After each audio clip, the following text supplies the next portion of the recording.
Welcome to Samba Samba. Enjoy the video. You start with essentials: a debit card that allows online and international transactions, and your Google account signed into the Play Store. Once ready, open the Play Store app and tap your profile icon, then choose Payments and Subscriptions. From there, select Payment Methods to add a new card.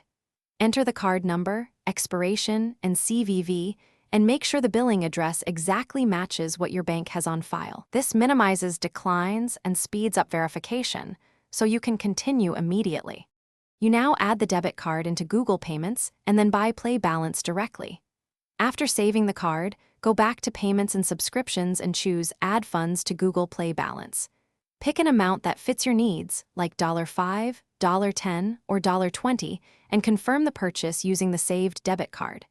Your bank may ask for an OTP or temporary hold for verification. This is normal. Once the transaction clears, Google credits your Play Balance for app, game, and in-app purchases. Once the charge completes, check your updated Google Play Balance under Payments and Subscriptions, right arrow Budget and History, so you can confirm the funds are available. You can now spend that balance on apps, subscriptions, movies, and in-app items instantly. If the card is declined, one key troubleshooting tip: contact your bank to confirm online and international payments are allowed and to clear any anti-fraud block. Often a quick authorization fixes the problem and lets you finish the purchase. Thanks for watching. Consider subscribing if we helped you.